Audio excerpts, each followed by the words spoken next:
The twin sons of Viralone glared down at the scorched earth, offended by the continued existence of anything that dared to breathe beneath them.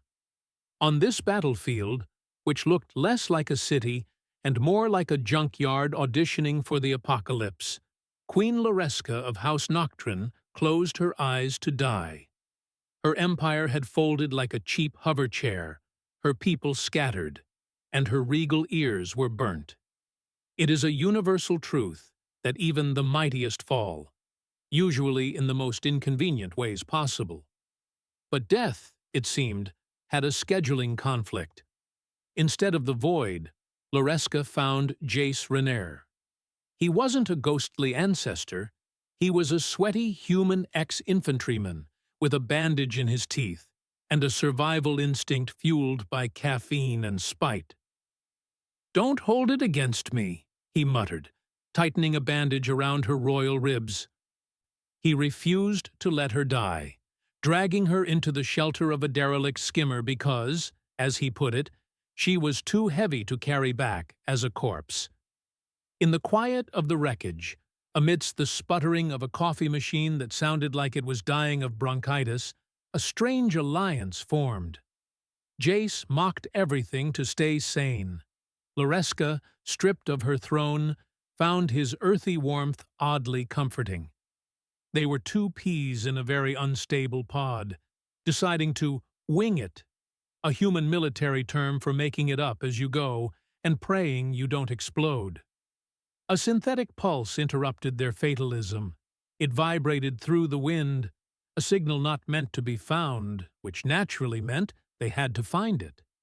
They tracked it to a sleek, black spire, buried in the sand, a vault of the ancients. The AI inside recognized Loreska, granting access to a star map and a potential escape route. But history has a way of catching up. Vyler, a wraith-like general from Loreska's past, emerged from the shadows with a humming blade and a thirst for extinction. The ensuing duel was a clash of memories and violence, narrated by the Vault's AI, which cheerfully initiated spectator mode. Just as Vyler moved to end the bloodline, the floor collapsed, a literal plot twist, dropping Loreska and Jace into a forgotten research wing. There, amidst pulsing green fluids, they found a stasis pod containing a faceless, crystalline humanoid. This was Subject 12, a hybrid prototype who woke up with impeccable manners, a vague memory of a technician talking about taxes, and a singular, pressing query. Breakfast? With Vyler tearing through the ceiling, the trio, Queen, Soldier, and Polite Monster, scrambled into an ancient skimmer. 12, proving instantly useful, jump-started the fusion drive with liquid metal fingers, and they blasted out of the vault just as Valer's rage collapsed the chamber. They hurtled over the fractured plains, the ship held together by Jace's panic and 12's recalibrations, heading for the Obelisk Grove. The Grove was a place of ghosts and electromagnetic fog, where an old relay station lay buried. They landed, hoping to send a distress signal to the galaxy. Instead, they woke the defenses. A sentinel, a guardian snake made of obsidian and math, attacked, only to be intercepted by 12 in a dazzling display of combat code. Loreska managed to key the uplink, sending a ping into the dark. "Help!" Or perhaps, "We are still here." But Vyler was relentless. He descended into the grove encased in living armor, feeding off the ancient energy of the obelisks. He was no longer just an enemy. He was a conduit of the system, terrifying and invincible. Loreska stood to meet him, but it was Jace who changed the game.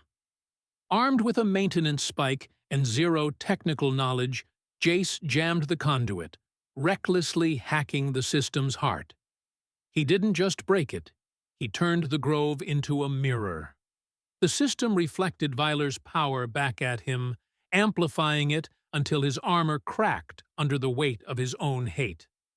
12 stepped into the chaos, overclocking his core.